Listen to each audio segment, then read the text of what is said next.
Ada cik lai pepatah nan kontroversial mak datuk. Bahkan ambo nilai sebagai pelecehan martabat. Aduh. Yaitu pepatah nan mengatakan orang sumando bak abu dia tetungguan. Artinya fungsi suami nan tidak mutlak sebagai kepala rumah tangga guyah dan rapuh. Itu kan satu bentuk pengkhianatan dan mungkin penghinaan kepada laki-laki. Nah, tolong supaya Mamak jalekan. Ya, memang begitulah menurut tatanan perbisanan di Minangkabau. Masya Allah. Baik itu rendahnya pandangan adat kepada seorang suami dan dianggap hanya sebagai mesin cetak manusia. Tunggu dulu menghujat adat kemenakan. Makna dari ungkapan itu adalah sehubungan dengan kedudukannya dan tak punya wewenang di atas pusaka istrinya. Adapun orang Sumando itu datangnya dari suku lain. Sebagai suami, beliau berfungsi penuh di rumah tangganya. Biasa secara lahiriah maupun batiniah, tapi tidak dalam urusan sako dan pusako istrinya. Tapi dilihat kepada lafaz pepatah kok mak, jale-jale meremehkan martabatnya sebagai pimpinan satu keluarga.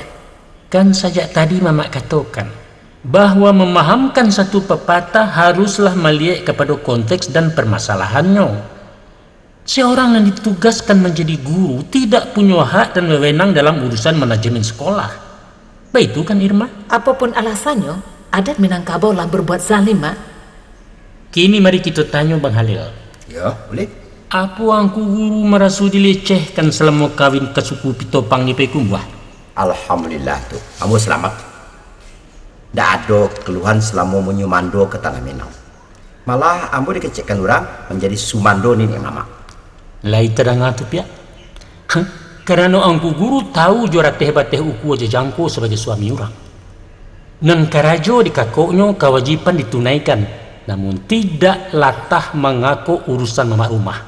Itulah ciri-ciri sumando tauladan. Bingung ambo jadinya. Maknya ada bingung. Tadi Mamak katakan kalau tugas-tugas orang Sumando itu hanya sebagai urusan keluarga, bukan urusan pusako. Iya. Kemudian bisa pula menjadi niat Mamak. Apaan dan sebenarnya kok? Sumando nenek mama itu hanya istilah dalam penilaian kepribadiannya. Mungkasihnya ialah Sumando idola. Di samping jenis lain yang disebut Sumando kacamiang, Sumando langa hijau, Sumando tapi buruak. Kan itu yaitu kalimat lain untuk mengatakan Sumando cilako. Artinya diharuskan Sumando itu berfungsi ganda. Wajib. Sabateh tugas-tugas yang dilimpahkan mama rumah. Beliau hanya pelaksana bukan pengambil kebijakan. Bisa dilibatkan dalam menyelesaikan permasalahan dan timbul di rumah kadak. Jadi bukannya hak penuh menggantikan tugas-tugas Datuk Penghulu? Bukan. Itu namanya overacting, pantang itu. Beliau bisa mengambil peran dalam masalah harta pusaka tinggi, pagang gadai. Buliah, sabateh memberikan saran dan pendapat. Itu pun kalau diminta. Baak kalau memujuk istrinya supaya menggadai. Itulah contoh Sumando cilako tadi. Baak kok dikatakan cilako? Apa tidak bu? Lah disubsidi memanfaatkan pusaka orang, kini nak merancah dah selalu aso. Dia hati bahkan nak jantung. Kan itu artinya tuh. Ambo sering diberi amanah menyelesaikan tugas-tugas adat di rumah gadang atau dilibatkan dalam masalah keluarga besar, bahkan dalam kegiatan masyarakat kampung dan negara. Allah jaleh bana tu kemenakan. Allah mak. Bahwa orang Semando itu dihormati asalkan tahu jo posisi dan dikarikan adat. Apa agati masih akan menghujat adat Minangkabau. Nah, Iya mak Datuk paham ambok ini. apa pihak masih ada juga pepatahan kontroversial. Banyak nan lain mak. Tapi ambo ingin tahu kok mak. Apa itu pepatah? Pepatah artinya untuk mematahkan kecek orang. Betul tuh? Gue jawabnya. Adapun pepatah itu biasa diiringi kata petitih nan mengandung pengertian samo. Pepatah berasal dari kata tatah dan petitih dari kata titih. Menurut logat Minang, tatah artinya tuntun, papah atau pandu. Lazim dikatakan orang menatah anak, maja anak berjalan. Kalau petitih? Awal katanya titih menyubarang. Patitih adalah sarana untuk menyampaikan orang ke subarang, yaitu jambatan atau titih. Maka papatah atau patitih artinya ungkapan untuk membantu menyampaikan tujuan orang dan mengecek. Mama mengatakan membantu menyampaikan tujuan kecek. Iya. Tapi nyatanya malah mempersulit orang menangkap maksud pembicara. Tolong Mama jalekan, Mak. Memang sulit bagi orang di luar Minang.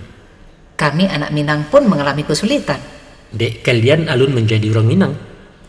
Nah, makanya berusahalah menjadi manusia Minangkabau seutuhnya. Paham jo seluk beluk budaya nan unik dan rumit. Kalau pepatah dan berkias, pengertiannya bisa diraba-raba. Tapi berhadapan dengan kalimat dan melawan logika, aiko rumit, kok ha? Contohnya, Duduk surang basampi-sampi. Duduk basamo belapang-lapang. balapang-lapang. Nah itu kan tak masuk akal, balik pasang tuh.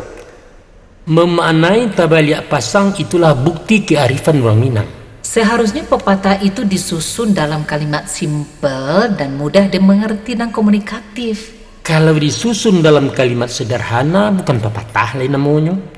Justru dalam kalimat terselubung itulah seninya komunikasi ala Minang. Seni itu indah. Tapi tak ada keindahan dalam pepatah. Malah menyesatkan. Kenikmatan tertinggi bagi seorang pemburu ialah di saat buruan liarnya dapat dilumpuhkan. Maka buru dan kajalah pengertian dalam semak belukarnya sastra Minang. Itu bak mencari jejak dalam air tuh hampir mustahil.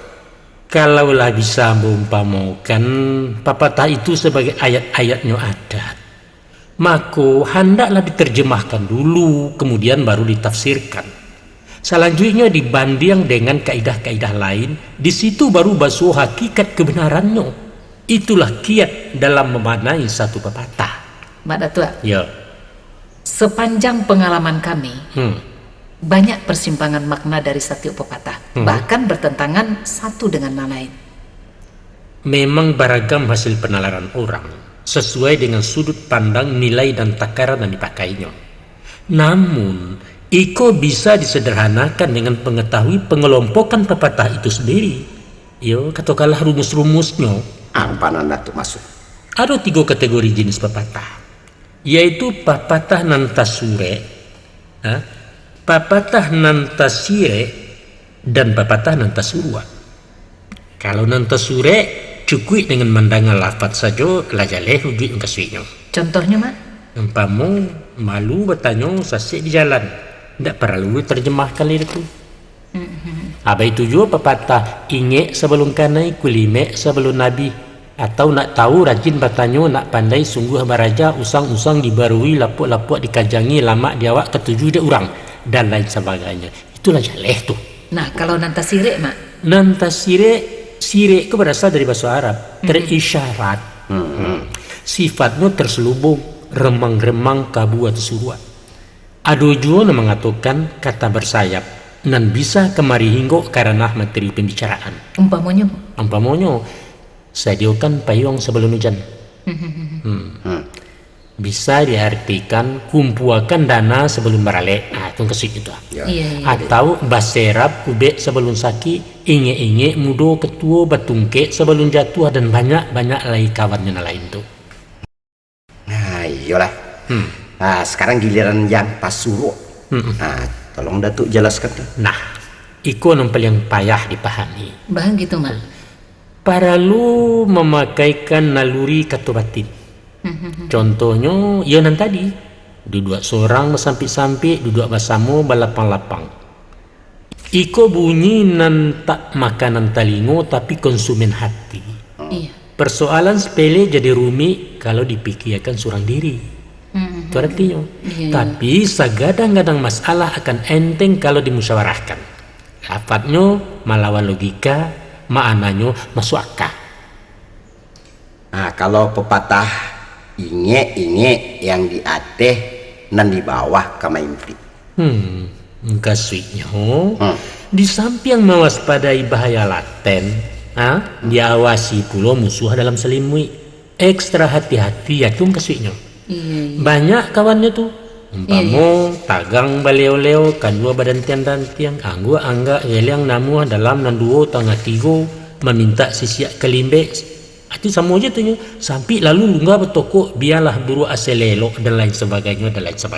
Nah, baat jo taimpi dia teh tak kurang di luar mak. Itu termasuk pepatah nanta subuh tadi. Asalkan awak selamat, biar orang menderita betul. Jangan itu perbuatan zalim namanya. Mama sempurnakan kalimatnya dulu.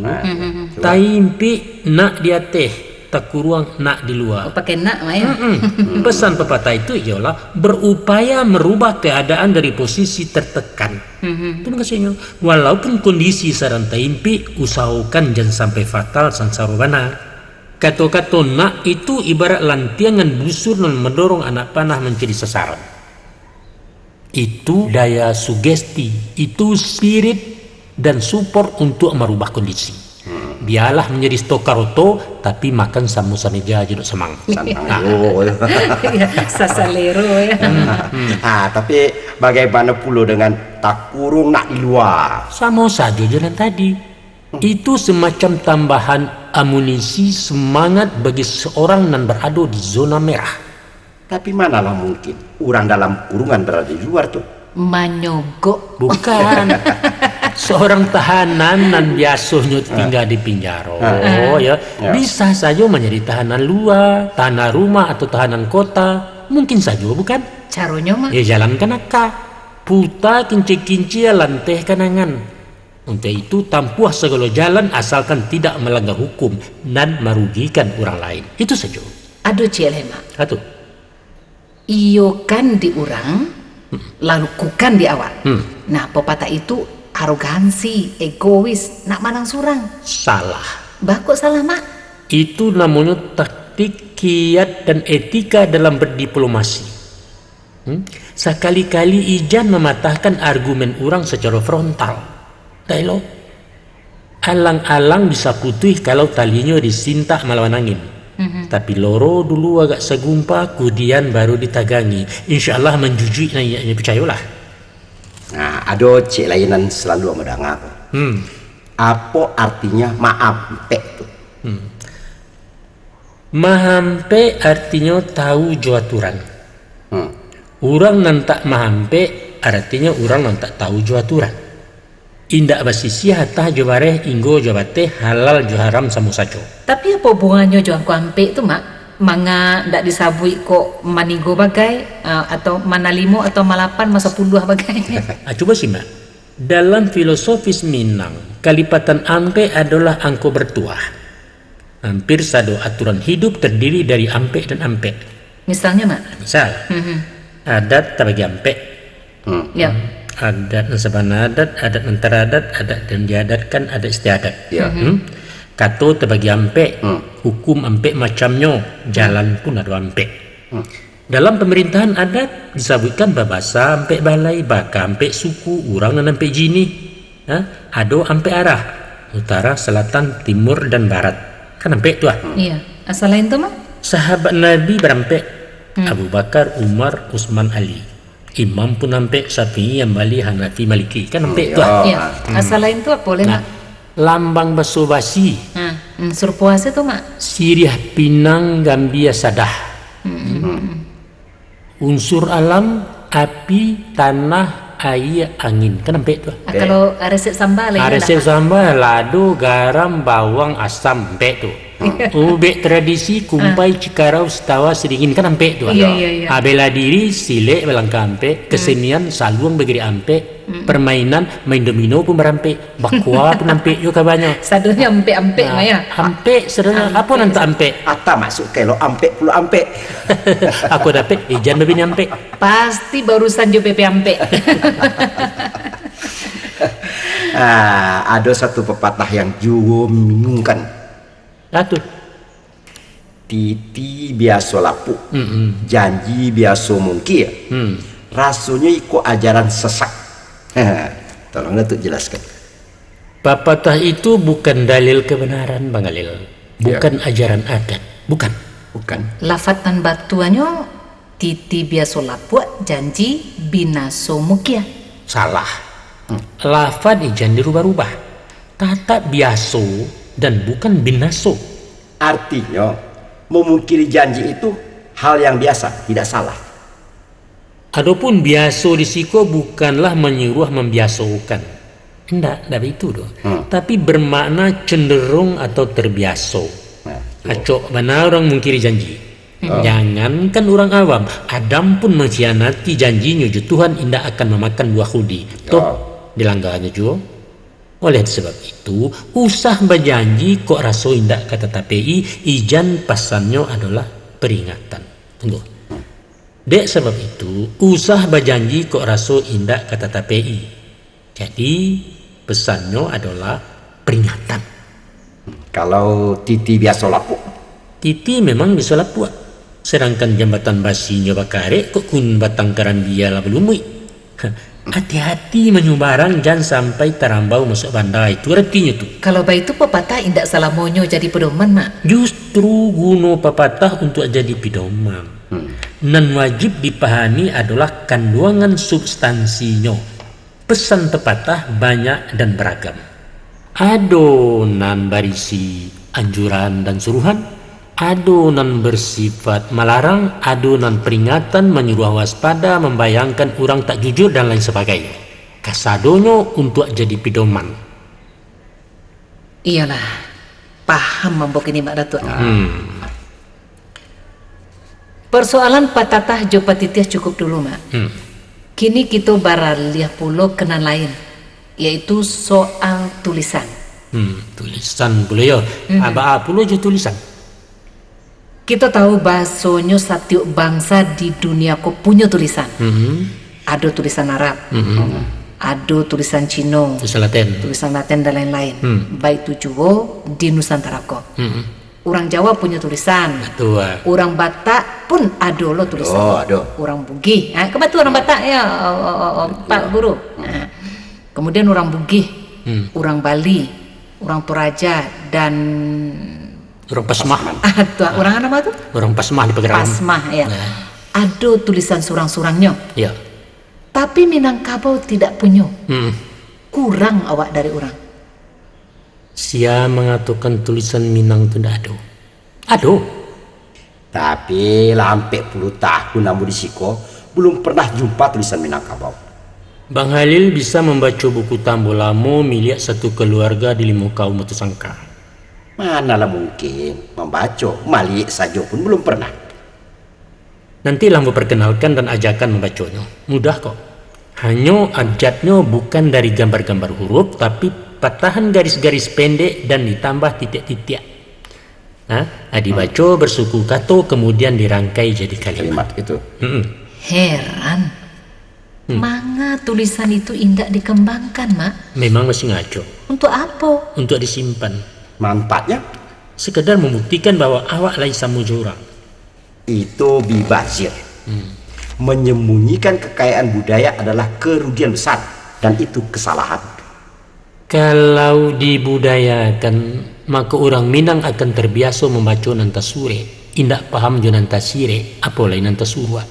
Dengan itu masyarakat jadi bodoh, tidak kreatif. Ambo tidak setuju. Argumen mamak lama, tak lampau dicari-cari. Itu sebabnya sejarah Minangkabau kabua sampai kini, Mak. Sejarah tertulis indak salah menyobatu kemanakan. Inya bersifat subjektif bukan objektif apa adanya. Manusia terlanjur percaya kepada apa yang tertulis dan itu merugikan. Kecuali tulisan di kitab-kitab suci yang dijamin kebenarannya. Maaf Mak Datuk. Ambo khawatir alasan Mama itu hanya sebagai dalih untuk menutupi kelemahan Minangkabau. Ambo yakin awak tak punya tulisan. Antak kok meminjam punya orang? Taruhlah meminjam, toh tulisan Arab dan Latin punya orang lain. Tapi keberadaan tulisan Minang sangat meragukan. Ambo berjanji nanti ambo buktikan. Atau barangkali tujuan nenek moyang dulu tidak mengembangkannya supaya kita cukup belajar dari alam, tidak perlu tulisan gitu. Memang itu banang kasihnya diungkapkan dalam dalil pepatahnya. Dibalun sebelum kuku dikaka seleba alam, walau segadang biju labu bumi jelangi ado di dalam. Alam tak kambang jadi guru, sinan basuh uji paham. Alam tak kambang jadi guru. Ndak salah tuh, Mak. Gimana tak salahnya? Manusia dianugerahi akal jo pikiran. Kok malah baguru dari alam nan tak tahu apa-apa? Hewan, tumbuhan dan benda mati gunanya untuk dieksploitasi, bukan dijadikan panutan. Keliru. Alam menyimpan banyak rahasia kearifan. Perilaku alam nan statis memberikan ketauladan untuk kehidupan. Tergantung kadar kemampuan manusia mentalaahnya.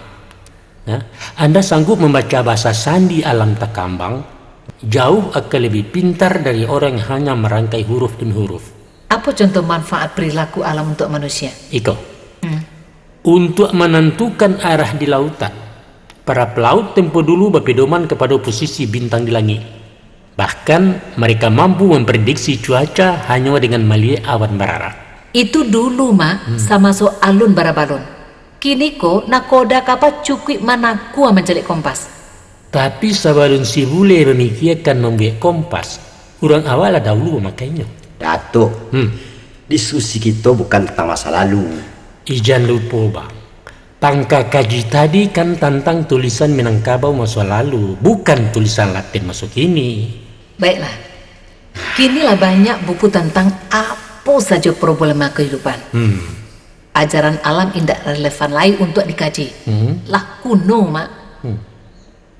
Sementara kalian membalik-balik buku mencari teori tentang berbagai hal, lah ada contoh nan sudah dari alam tinggal memilih memilah. Dalam masalah ekonomi, masalah pemerintahan, hukum dan politik, sosial dan keamanan, pendeknya tentang apa saja yang dibutuhkan masyarakat, lah ada contoh dari alam.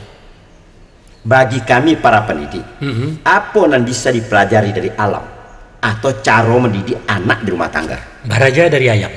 Ayam? Induk ayam paling sayang jo anak. Dapat sarimah diimbaukan raso kedingin dirawai malewe anjing dilalahnya. Tapi kalau panjang bulu sayo nyolah taguah kaki jeparuah, anak beransua dicotoi. Di usia pai menjauh, urehkan untuk surang-surang. Itu kasih. Artinya, kok anak-anak gadang disuruh hidup mandiri, usah bergantung orang kaya. Iya, boleh ya. Nah, kalau kiat mencari pemimpin yang ideal tuh? Kalau tadi beraja dari induk ayam, kini dari bapak ayam. Nah, bahwa kriteria memilih ayam jantan sebagai lambang kepemimpinan ada 4 faktor. Betul. Yang pertama, sirah ranggahnya menandakan sehat lahir batin. Ya. Yang kedua, bakile bulunya isyarat karismatik, pamor dan wibawa. Iya. Yang ketiga, badarai kukuaknya artinya vokal komunikatif, disegani lawan dan kawan. Dan terakhir, dilasuang bermainnya, bertanggung jawab, peduli, dan aktif menjaga lingkungan anak buah. Tempe yo. Taruhlah, Mak. Tapi baguru dari alam itu hanya cocok bagi manusia di zaman bahola. Sebab dalam masyarakat modern nan syarat jo teknologi, kemajuan industri nan mencengangkan. Maka baguru dari alam tinggal kejadi buah pantun. Para pengusaha modern adalah mahasiswanya ayam. Nah, coba lihat. Sebelum ayam batalua, nyoba kotek sepenuh kampung menginformasikan kalau pabriknya lah mulai operasi. Deko, kalau salah saya batalua, nyoba lihat kotek sebalik kampung, artinya membuat iklan bahwa hasil produknya siap edar di pasaran. Itulah sebabnya telur ayam kampung lebih mahal dan laris dari telur ayam negeri nan tak pandai berpromosi. Iya. Betul juga ya. Itu baru dari satu narasumber ayam. Alun lain dari dunia hewan dan lain atau alam tumbuh-tumbuhan. Kalau begitu ada tuh ingin mengatakan bahasanya alam adalah sumber ilmu pengetahuan. Tapi sekali kemenakan bahwa alam semesta adalah universitas terbuka dari berbagai disiplin ilmu. Musik tercipta dari kicauan burung, dari desiran dedaunan di tiup angin, dari deburan ombak dan lain-lain. Kemudian kaum musisi merangkainya menjadi nada-nada musik yang indah mendayu. Makanya orang yang akrab dengan alam akan menjadi manusia arif, berilmu dan berbudaya. Itu loh Pi ya. Ada pepatah lama mengatakan adat indak lakang dipaneh, indak lapuak di hujan. Artinya takkan pernah berubah dan itu adalah batu. Kini batu itulah Banumuik mak. Tampaknya nan pantas di museum untuk ditonton, dipandang-pandang orang bule. Nah, bagaimana dengan komentar mama? Amur tulak pada itu. Baku batulak mak? Sabungkah batu kalau dipanggang akan pecah-pecah menjadi kasia. Nah, saya mengatakan tidak berubah. Bahwa apapun di alamku pasti mengalami perubahan. Baik itu pun sebagai budaya, adat akan dirubah oleh sistem seleksi zaman. Jadi adat itu tidak abadi? Tidak abadi, tapi lestari. Kalau begitu pepatah itu salah tuh. Bukan salah, tapi orang alun memahami hakikatnya. Pengertian adat tidak berubah di siko adalah nilainya, namun formatnya bertukar-tukar menurut cetakan zaman. Kalau lafaz pepatah tadi betul dan tamsil kepada batu salah, lantas benda apa nan tak mengalami perubahan nilai oleh pengaruh cuaca mak? Air. Air dipanaskan menjadi uap. Kalau didinginkan Jadi menjadi es. Dari benda cair menjadi uap, kemudian menjadi benda padat. Apa itu bukan perubahan tuh? Berubah bentuk tapi zatnya tetap. Dari benda cair menjadi uap, uap menjadi awan, kemudian jatuh menjadi hujan. Balik ke asalnya. Air. Air didinginkan di bawah kadar 0 derajat Celcius akan menjadi es. Es kaneh-paneh menjadi cair, pulang ke asalnya menjadi air balik. Makolah terjadi sirkulasi peredaran lestari dalam perubahan. Kalau begitu adat akan berubah sebagaimana perubahan air. Pasti. Wujudnya berubah-ubah, namun zatnya tetap bak semula. Adat Minangkabau nan kita kenal kini, balain jo adat yang dipakai orang 2 abad nan lateh. Bingkainya bertukar, nilainya bak tujuh. Aduh bana dalil pepatahnya tuh. Sekali ayah gadang, sekali tapian berubah. Ulah di ayah gadang malam lekok sungai di hondohnya menjadi lurui. Walaupun baik itu zat dan nilai air tetap lestari tak berubah.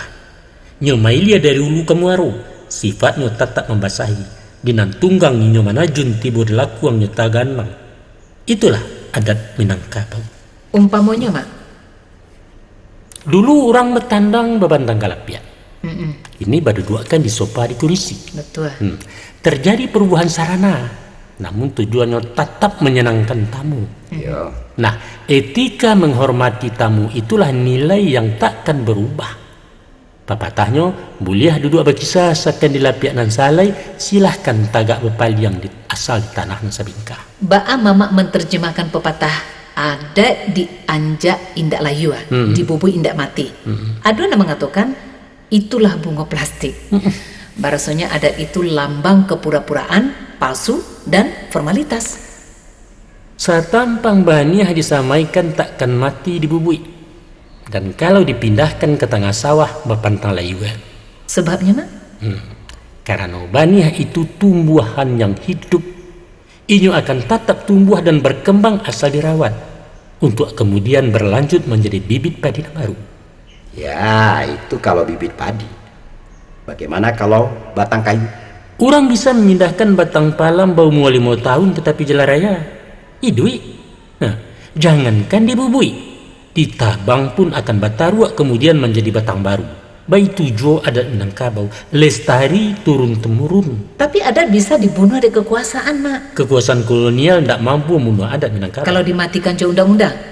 Seorang bupati di tahun 80-an pernah melarang adat yang berlaku di wilayahnya. Orang patuah semasa beliau berkuasa. Sudah bupati lengser, ada idui baliak. Kesimpulannya, adat bisa berubah, tapi tak akan pernah mati. Iya betul guru. Nyo kekal dalam perubahan. Paham kan? Paham Mamanda. Kini kita pindah ke soal lain mak. Enggak. Dulu orang gemar makan sirih mak. Maidangkan sirih bagi tamu merupakan kehormatan bagi tuan rumah. Iyo. Kini masyarakat indak suku lain mengunyah sirih. Untuk apa masih diadakan sirih menyirih tuh? Setiap aktivitas orang Minang diwujudkan melalui simbol-simbol. Berkomunikasi lewat pepatah petitih basilek dengan gerakan-gerakan simbolik, baik tujuan tentang menyatukan sesuatu. Apa makna sirih dengan ramuannya? Sirih langkok terdiri dari ampe unsur. Daun sirih, pinang, gambia, dan sadah. Iya. Sadonya diupam menjadi satu, dimakan, dikunyah-kunyah, ayah diluluas sapa dibuang. Jadi, Kan pesan itu. apa yang ingin disampaikan? Pesan kebersamaan. Bahwa daun sirih nan hijau rasanya pade. Buah pinang dan coklat rasanya kale. Sadah nan putih rasanya masin dan gambia nan kunyang rasanya pahit. Yo. Tapi sesudah dikunyah berubah total. Warna nan beragam tadi menjadi sirah. Rasa nan berbeda menjadi lama. Melebur menjadi satu tanpa memanggakkan kelebihan surang-surang, itulah hakikat kebersamaan. Jadi sirih lambang persatuan. Itu antara lain. Siriah juga lambang silaturahim. Siriah dalam carano akan dimakan bersama oleh tamu dan tuan rumah, melambangkan ukhuwah persahabatan. Arti nan lain, Mak Datuk? Lambang perdamaian, lambang permohonan, dan lambang penegakan hukum. Carano berisi siriah akan ditatiang di forum mediasi perdamaian. Dua belah pihak nama sengketa sama-sama mengunyah siriah sesudah berdamai. Permohonan diajukan dengan carano bersiriah langkok. Apabila siriah lah dimakan oleh pihak termohon, tandanya permintaan dikabulkan. Tuh. Akan ganti ketok palu sesudah undang-undang adat disahkan, nenek mama peserta rapi sama-sama makan siriah tanda kesepakatan. Aduh, cik lainan maragu ambo selama kau, Mak Datuk. Apa nan lalu jaleh Tantang pakaian orang Minang. baju pakaian. Nampaknya orang awak tidak mempunyai pakaian asli, kecuali barangkali cuma tangkelek. Itu nan tak meminjam membawa resop. Pakaian asli Minang itu bukan tak ada. Mungkin kemanakan nan alun tahu. Tapi yang bocah lihat para nenek mama bangga memakai pakaian orang. Seumpamanya baju taluk belango. Ya, Itu kan jale milik Melayu, Mak. betul. Kemudian guntiang Cino, Sarawak Jauh. Ya. Itu sarung bugih, tanunan Arab. Itu kan sadonya punya orang. Manyo nang punya awak. Iyo, bahkan atribut resmi seorang pemangku adat pun menyontek daerah lain, yaitu saluk dari bahan batik. Begitupun keris dan selendang tanah liat, nyata-nyata milik orang Jawa. Sarawak Gadang dari Aceh, Kupiah BK dari Malabar. Selempangnya ulus Batak memakai tungkek Nabi Musa itu. Terbuktikan, Mak? Memang betul. Sadonan basabu ikan tadi asalnya dari luar. Nah, Iya. Namun kita bukan tak punya pakaian asli sebagai identitas orang Minangkabau. Nah, tolong tunjukkan salah satunya. Akonya, apa tuh, Mak? berpakaian segala hitam. Baju bakuruang gadang lengan, lihianya bulek balah bambu bersibak balik bertimbak. Sarawak lapang gantuang-gantuangan pisaknya laweh tapai itiak sasintak menilik pinggang. Detanya sagi petigo, talilik membalah banak itu asali punya awak tu. Dimasuk ini mode itu ndak nampak lain, Mak. Apa orang Cina modern masih memakai gunting Cina? Atau orang Aceh kini menganakkan Sarawak lambuak gadang kaki? Kan tidak. Tapi orang awak bangga malagakkan mode orang, Mak. Masalah mode adalah masalah selera. Betul. Dan itu tidak salah, asalkan sesuai juga kepribadian awak. Sebenarnya memilih mode itu satu indikasi bahwa orang awak lagak dan terlenteh. Minangkabau terbuka dengan pembaruan, siap menerima budaya luar selama tak merugikan budaya asli. Baik itu dengan mode, baik itu juga pola pikirnya.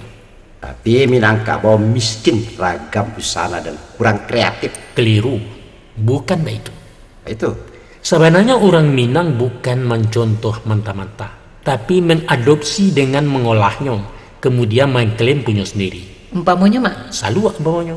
Mungkin awalnya terinspirasi dari deta Jawa, lalu dimodifikasi menjadi saluak nan Jawa berbeda Jawa langkonnya orang Jawa. Itu hasil kreativitas orang Minang tuh. Walau bahannya tetap dari batik yang bukan produksi Minang. Kalau Bang Halil ingin mencari saluak dan asli Minang, dia lah ikik kepala datuk-datuk daerah 50-ah. Saluak rumah. Badeta penyambakat tu laki setuang di kapalo, bahannya dari kain hitam bukan dari batik. Kalau begitu, mangga kok saluak batik dianggap pakaian resmi dan nenek mama, mak? Sarawak pentalon je baju jas, badasi malilia dikatakan pakaian resmi laki-laki Indonesia. Itu kan mode Eropah. Mangga meniru jua padahal di awak banyak pilihan. Iya. Nah. Iya. Baiklah, hamba terima argumen Pak Datu. Bahwa model sebagai hasil kreasi seni memang tiru-meniru. Iya. Sulit mengatakan asli. Sebab antara satu masyarakat dan masyarakat saling mempengaruhi. Belangkon mungkin terinspirasi dari India. Dari India. Iya. Indah saja seni busana, juga seni tari, seni karawitan, macam-macam lain. Apa aja kemenakan? Iya, Paham? ambo paham mana, mak. Terima kasih je penjelasan mak Ratu atau ha. Hanya barangkali ada satu mode dari Papua yang dianggap asli. Nah, model apa tuh? Koteka. Iya. Kita lanjut, mak. Taruh. Apa nan dikatakan tambo, mak? Adapun tambo atau tarombo kecik orang Batak babat istilah Jawa. Ialah riwayat tentang asal-usul satu kerajaan serta silsilah keturunan raja-raja. Silsilah Samujo Ranci dia, Pak. Namun tambo kita juga mengabarkan saluk-baluk dasar adat Minangkabau. Tambo sama dengan sejarah tuh. Saroman tapi tak sama. Maksudnya? Bisa dipedomani sebagai sejarah, namun inyo bukanlah sejarah. Sebab sejarah harus memenuhi ampe unsur kriteria, yaitu siapa, di mana, bagaimana, dan kapan. Nah, tanya nan terakhir ko ndak dapat dijawab oleh Tambo. Bilu. Bilu kejadiannya tuh, mak? Jawabnya antah. Di masuk alun barabalun, long time kecek sedule, antai indah. Pernah ambo membaca buku sejarah Minangkabau, kalau ndak salah karangan M.D. Mansur. Ya, betul. Katanya mak ya, Tambo hanya berisi 2% sejarah, salabihnya lumpur. Artinya, selama berabad-abad urang awak sudah dibohongi oleh berita Tambo yang tak lain dari dongeng. Nah, kasihan Minangkabau Kasihan. tuh. Dari tadi kan Lambo akui bahwa Tambo bukan sejarah, tapi menolak mata-mata kalau dikatakan lumpur atau sampah dan tidak bernilai apa-apa. nilai apa nak bisa diambil dari Tambo, mak? Taruhlah, Gunung Merapi sarang Malatuh waktu nenek moyang datang dulu. Tapi mana dikatakan taijo ijo? Taijo ijo itu bisa diartikan dek dipandang dari jarak jauh. Dan bisa juga sebagai kalimat sandi dan mengisyaratkan sebagai kilauan warna emas.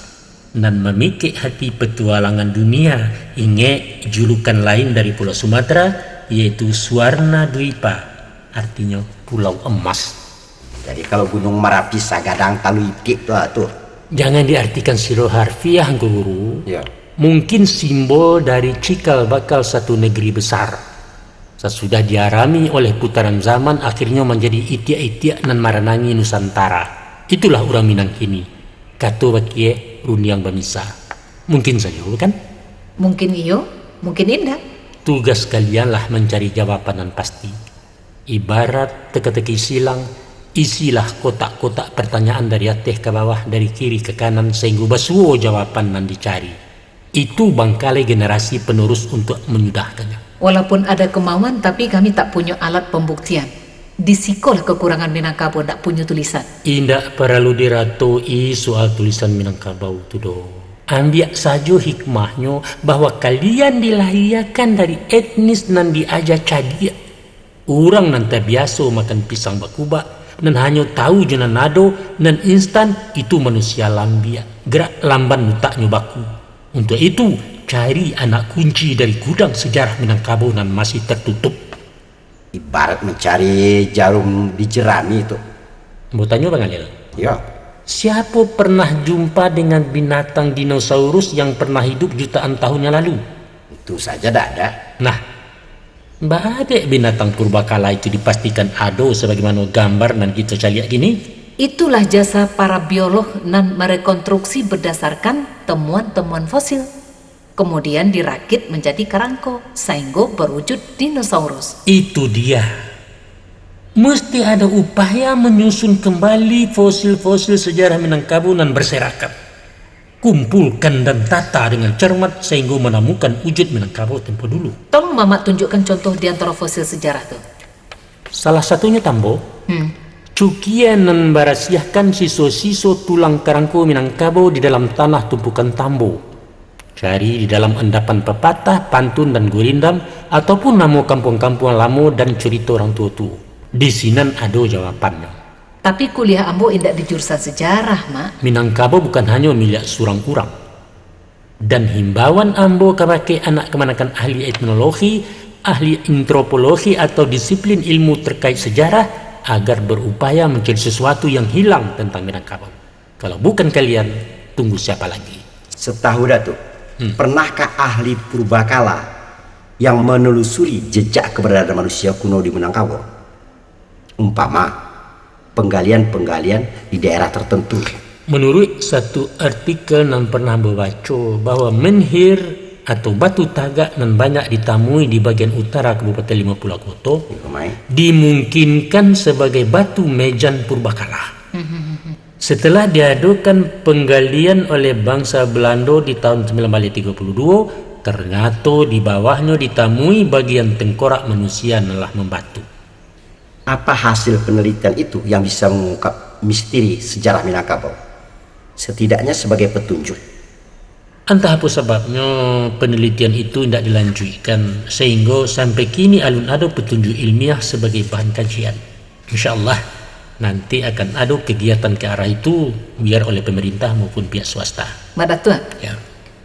apa keberadaan menhir itu bukan satu petunjuk nan lebih akurat dari cerita Tambo? Secara pribadi orang awam, ambo lebih cenderung meyakini kalau nenek moyang kita turun dari daerah Lima Pulau Koto. Alasan Mama? Dan sano dihubungkan dengan sejarah nasional bahwa manusia Indonesia turun dari Hindia belakang itu sangat masuk akal. Jalur yang mereka tempuh adalah lewat pelayaran laut dan sungai.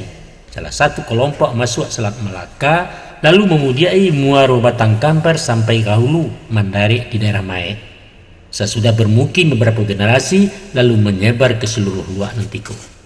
Itu sangat mungkin sekali bahwa di zaman prasejarah terjadi perpindahan penduduk dari Asia Tenggara ke Nusantara. Ya. Konon kabarnya manusia yang turun ke Sumatera adalah bangsa Dongson di perbatasan Myanmar. Ya. Memang ada beberapa kemiripan antara Myanmar dan Melayu. Persis Guru. Ada sinyalemen para ahli bahwa fenomena batu tagak di daerah Mudiak Suliki ditemui juga di perbatasan Myanmar dan Hindia Timur. Bahwa Mahe berasal dari kata Mahat, bahasa Butan sekadar mengenang kampung halaman. Kalau Ambo berpendapat lain, bahwa Mae itu artinya kerja orang pembuat menir. Mae tukang pahat batu nisan. Nah, hal-hal demikianlah dan ambo mengkasih dengan fosil sejarah Minangkabau. Mamahe, tukang pae, iko satu indikator nan harus dicatat. Bisa Mama gambarkan apa itu nan dinamakan menhir? Menhir adalah batu tagak pipih nan gadang dan tingginya bervariasi sekitar 2 meter. Umumnya menhir itu tagak miring arah ke Gunung Sago. Nama Sago itu asalnya dari kata swarga, sarugo sahabat. Artinya nirwana bahasa kuno tampek persemayaman dewi-dewi. Itu kepercayaan orang dulu. Itu lebih masuk akal dari cerita Tambo, Mak. Ambo yakin, seyakin-yakinnya kalau orang Minangkabau bukanlah turunan tanah data atau agam, tapi dari Luhak 50. Pasti. Nah itu namanya beragi kadang kawak tuh. Mentang-mentang awak putri Payakumbuh. Iyalah. Tunggu dulu. Tunggu dulu mengklaim pasti segala macam. Yo. Kalaupun bangsa Dongson pernah mendarat di lereng Gunung Merapi, itu pun bukan mustahil. Bisa saja ekspedisi itu memudiai sungai Batanghari, masuk ke Muaro Umilin, mudiak sampai ke Danau Singkara. Kemudian bermukim di Periangan Padang Panjang. Itulah negeri tertua. Ingat, Periangan juga berarti para hiangan. Hiang artinya dewa.